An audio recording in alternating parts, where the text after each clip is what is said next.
Libro de Enoc. Vamos a hablar sobre este tan controversial, debatido, enigmático, que tanta curiosidad despierta en algunas personas y que muchos se preguntan por qué no es parte del canon de las Sagradas Escrituras.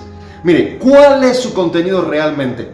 El libro de Enoc es un texto muy antiguo que es atribuido a Enoc, el bisabuelo de Noé, alguien que vivió en la etapa prediluvio, o sea, anterior a que ocurriese el diluvio, y que según nos dice la Biblia en Génesis capítulo 5, versículo 24, caminó pues Enoc con Dios y desapareció, porque lo llevó Dios. También se menciona en Hebreos capítulo 11, versículo 5, que Enoc fue trasladado para no ver muerte debido a su fe. Entonces, el libro de Enoc se trata de una obra apocalíptica que ofrece visiones del cielo, la caída de los ángeles y el destino de los justos y de los pecadores, pero que no forma parte del canon bíblico de la mayoría de las tradiciones cristianas y judías, y que sí fue altamente influyente y valorado en la literatura religiosa antigua. Mire, muy probablemente el motivo por el cual despierta tanto interés entre muchísimas personas es debido a los temas que aborda y que de alguna manera están relacionados con el contenido de la Biblia.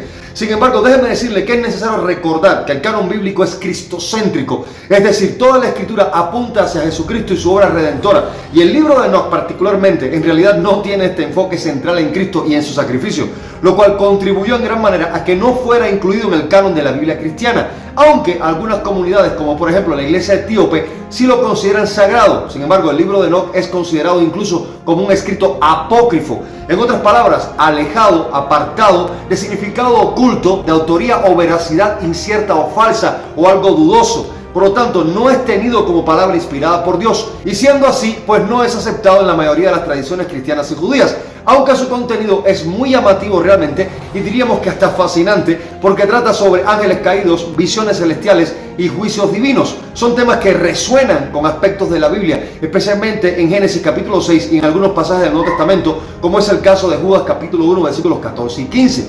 Entonces, vamos a verlo por partes. ¿De qué trata el libro de Enoc realmente?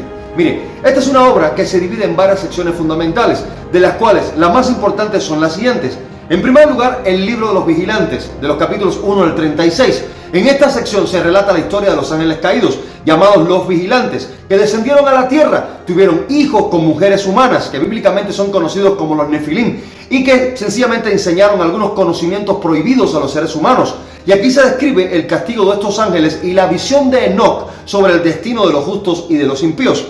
En segundo lugar está el libro de las parábolas, de los capítulos 37 al 71, que contiene profecías sobre el Hijo del Hombre, una figura mesiánica que juzgará a la humanidad. También se habla del castigo final de los malvados y de la recompensa de los justos. En tercer lugar está el libro astronómico, de los capítulos 72 al 82, que explica visiones sobre el funcionamiento del Sol, de la Luna y de las estrellas, y contiene además una primitiva cosmología hebrea. En cuarto lugar, el libro de los sueños, de los capítulos 83 al 90, donde presuntamente Enoc relata visiones proféticas sobre la historia de la humanidad, en especial el destino de Israel.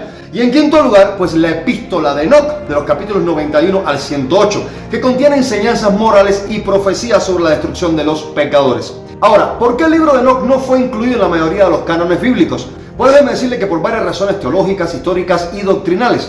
En primer lugar, no fue aceptado ni siquiera considerado por el judaísmo en su canon oficial de las escrituras hebreas, conocidos también como Tanaj, aunque sí fue influyente en algunos grupos judíos, especialmente en los esenios de Qumran, donde se hallaron algunos fragmentos en los rollos del Mar Muerto. Pero déjeme decirle que el judaísmo rabínico sí lo descartó. En segundo lugar, por haber una gran incertidumbre sobre su verdadero origen y autoría. Aunque se atribuye a Enoc, el bisabuelo de Noé, la evidencia indica que en realidad fue escrito en diferentes periodos entre los siglos 3 a.C.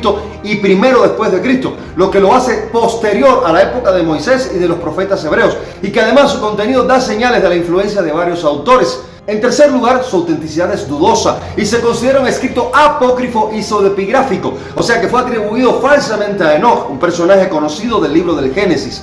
En cuarto lugar, contiene doctrinas y visiones místicas que son consideradas muy controvertidas, polémicas y teológicamente problemáticas.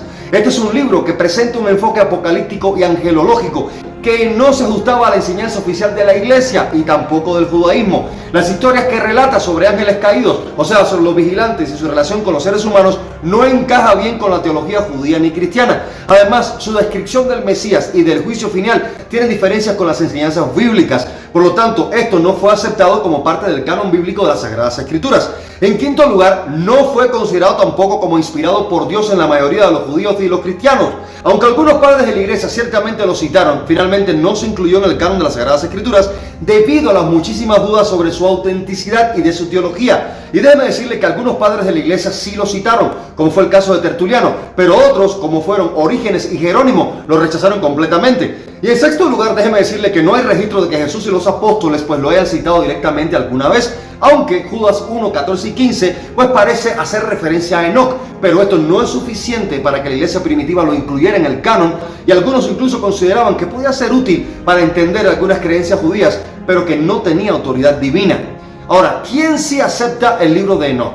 Pues la iglesia ortodoxa etíope lo incluye en su Biblia y lo considera inspirado por Dios. Y en segundo lugar, pues algunos estudiosos que lo valoran por su gran influencia en la teología cristiana primitiva. Ahora, vamos a hacer un análisis que sea realmente concreto y que nos haga pensar realmente de manera coherente. Mire, en realidad sí existen varios factores que ponen en duda el hecho de que este libro haya sido escrito realmente por Enoc, el bisabuelo de Noé. ¿Y por qué le digo esto? Pues mire, en primer lugar, según la Biblia, Enoc vivió después del diluvio y fue traspuesto por Dios sin ver muerte. Génesis 5:24. Si hubiera escrito un libro, este habría sido prediluviano. Sin embargo, el diluvio hubiera destruido cualquier documento físico de esa época, a menos que se transmitiera de manera oral o de alguna otra forma, lo cual cierra la posibilidad a que hubiera sido únicamente Noé o en algún miembro de su familia que también lo haya podido hacer. Pero de esto no hay registro alguno, por lo tanto, ni escrito ni oral, y esto queda descartado. En segundo lugar, pues no hay evidencia arqueológica de la escritura en la época de Enoc, lo cual hace muy poco probable que haya existido un texto escrito de su tiempo, y los manuscritos más antiguos del libro de Enoc están en Ge'ez, una lengua etíope, aunque se cree que originalmente fue escrito en hebreo y arameo, lo cual ya esto es indicativo de que su redacción es realmente muy posterior a la época de Noé. En tercer lugar, la datación histórica. Se estima que el libro de Enoc fue escrito entre los siglos 3 a.C. y 1 después de Cristo, muchísimo después de Moisés. Los fragmentos encontrados en Qumran, que son los manuscritos del Mar Muerto, confirman que era conocido en tiempos del Segundo Templo.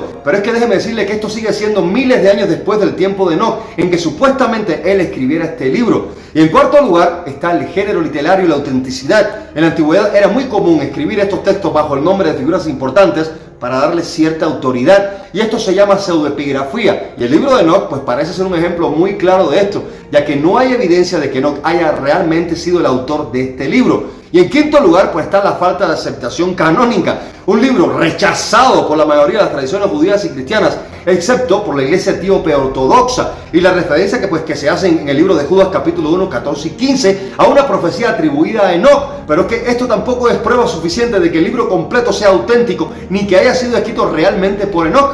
Entonces sí podemos decir que este es un libro fascinante, realmente un texto con visiones proféticas, angeliológicas, pero su exclusión del canon bíblico se debe a su dudosa autoría, de su contenido místico y su falta de aceptación por las autoridades judías y cristianas.